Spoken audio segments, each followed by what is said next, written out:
So this week I'm going to be reviewing two decks of cards, both of them Harry Potter themed. But first, a little bit of context. In 2019 spring, so about a year and a half ago, my wife and daughter and I went to the Wizarding World of Harry Potter, and it was awesome. We geeked out completely. J.K. Rowling hadn't made any stupid tweets at that point. It just everything was great. In order to find anything to criticize, you really got to nitpick and go after stupid small things. For example, if I may do exactly that right now, Weasley's Wizard Wheezes was pretty awesome, but it was at its heart a Harry Potter memorabilia store. I mean, it's a shop, it's a gift shop in a Harry Potter theme park. Of course, it's going to be a Harry Potter memorabilia store. But there was just this little blurb in one of the books that they had this corner of the shop that was for selling Muggle magic tricks.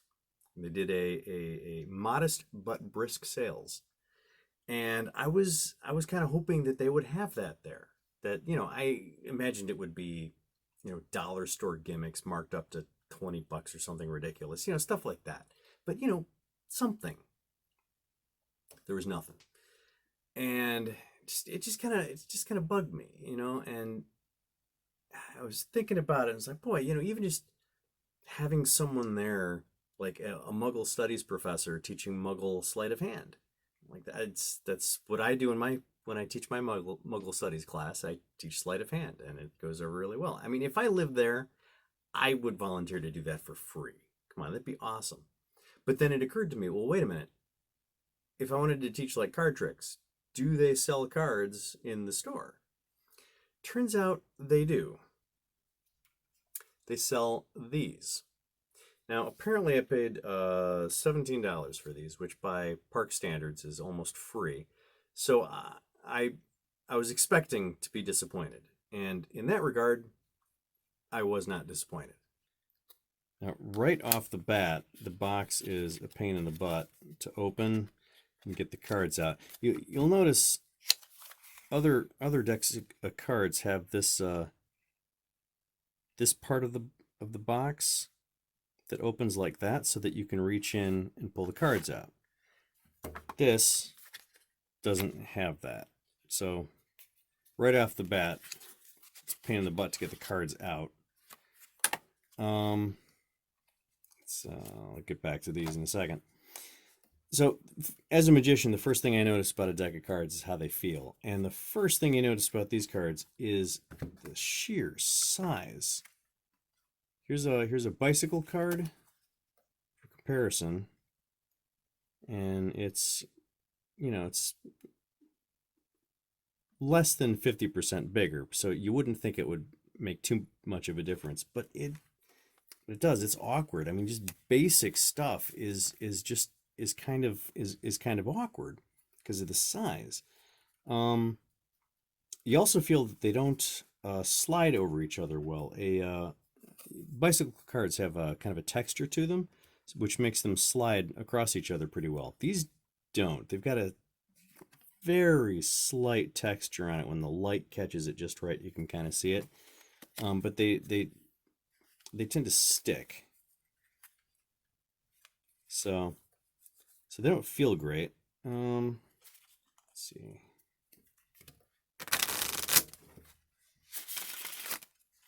So, I mean, if you can get past the freakish size, they shuffle okay. Next thing I notice is the artwork.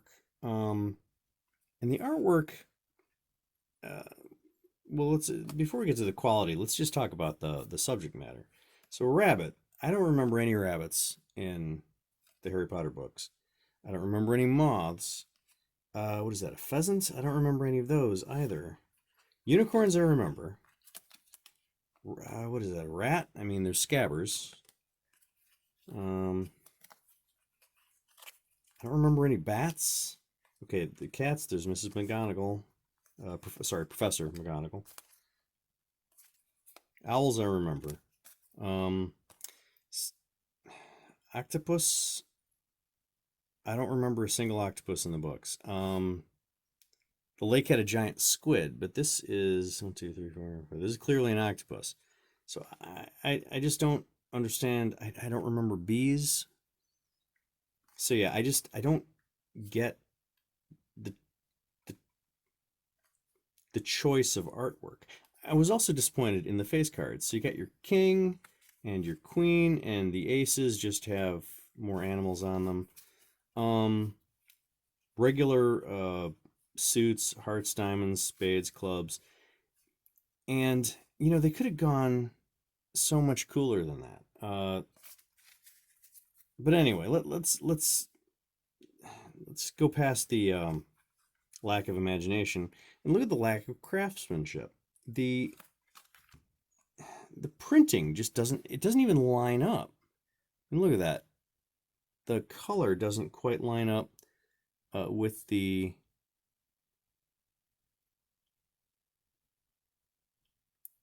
outline. It just feels out of focus.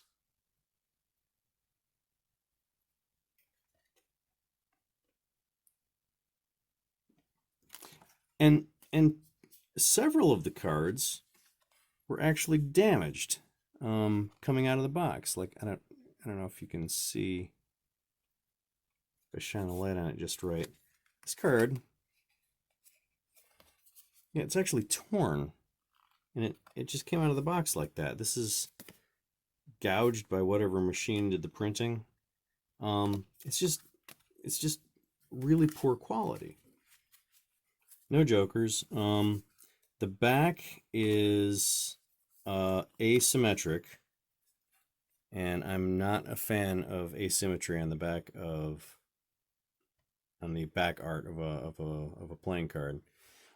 It does one nice thing. So I would never perform any magic with this deck. It just feels too weird.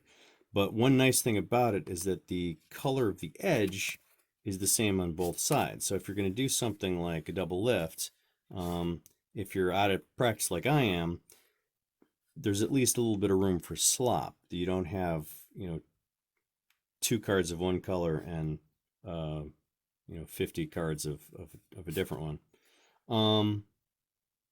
So that it's got exactly that much going for it and no more. So my theory was that they found some random cheap deck of cards that they could get for less than $1 a pop, mark it way up, make some money. But then I looked at the bottom, and it's there's a Warner Brothers logo, J.K. Rowling Wizarding World logo, Harry Potter characters' names, and related indicia are copyright Warner Brothers Entertainment. So somebody went through the trouble of licensing this. Why? It's just not good. Why would you go through that kind of trouble? I mean, I assume there were forms to fill out and lawyers to talk to and lawyers to pay. I don't get it. And so anyway, I got that. I was disappointed with it, and I was thinking, there were so many cooler things you could do with a deck of Harry Potter cards. And I don't mean, there are plenty of decks of Harry Potter playing cards where it's just got pictures of Daniel Radcliffe and Emma Watson and all the actors, from the movies.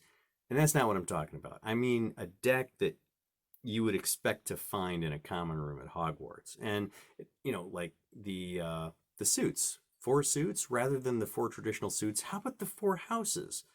And, King, Queen, Jack. Make them something else. Wizard, Witch, Professor. I don't know. Something like that. And I got home and it occurred to me that I can't be the first person to come up with that kind of an idea. Turns out I wasn't. Found this on Amazon. Now, this doesn't have a price on it. I don't remember what I paid for it. I want to say it was about $20, which for a deck of cards on Amazon, it's kind of a lot. So it's funny. I paid about the same for these 2 decks, and they're at opposite ends of the price spectrum. Now these also are kind of an oddball shape and size, but not nearly as bad. They're a little bit big. They're small enough that most things you're not going to notice it. If you're a good enough magician that you can like palm a card or something like that, this might be just different enough to screw you up.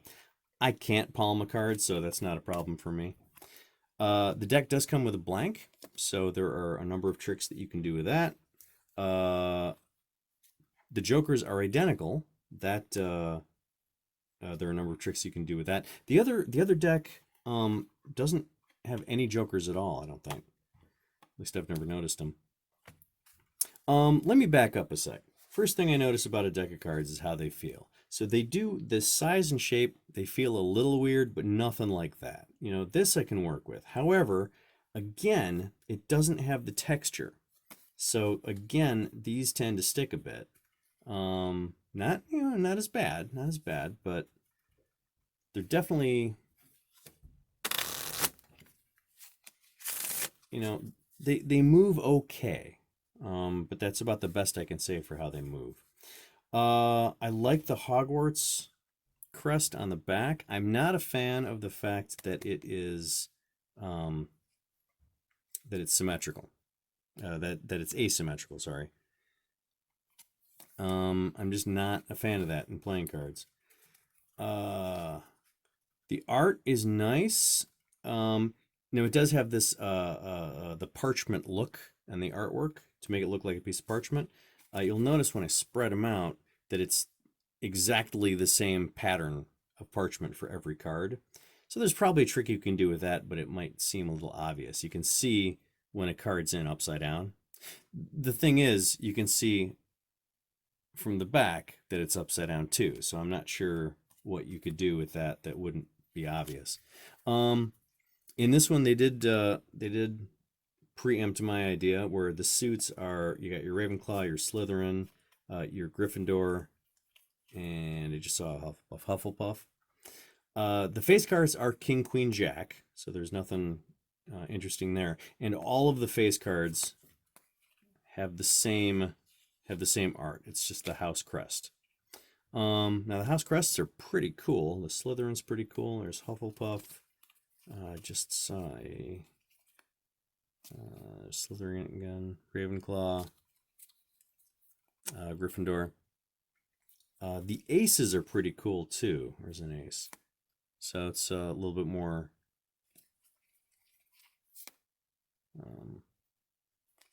minimalist art, but I like them. The jokers are the Hogwarts crest. Interesting thing about this deck, though, if you're going to do tricks like involving, say, a double lift, you will have to keep in mind that the color of the back edge and the color of the front edge are different colors. So if you do a double lift and you're not careful, it might, I don't know if you can tell on the camera that I got more than one card on the top, but yeah, with that difference, it's a little easier to tell. There's less room for slop when you do your double lift. So that's just something to keep in mind. Overall, I do like this deck of cards, but I haven't performed any magic with them, and I'm not sure I'm gonna.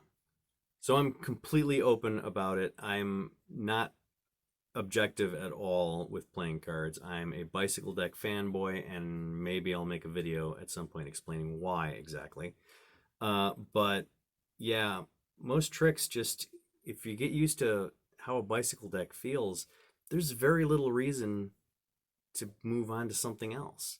And this deck is okay. The problem is it feels just different enough that I want to spend some time practicing with this deck before I perform with it. And the problem with that, of course, is that the more you practice with a deck, the more you wear it out. So I need to buy another deck so that I have a practice deck and then a performance deck. And it just, at a certain point, it's like, why bother?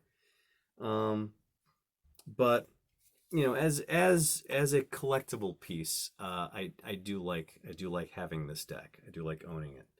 I like that it feels like a deck of cards you would find in a common room at Hogwarts.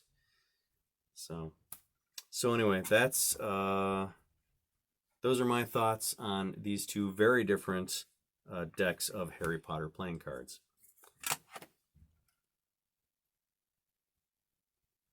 I haven't figured out how to end these videos yet. I need a tagline or something. If you got any ideas, let me know. See you next week.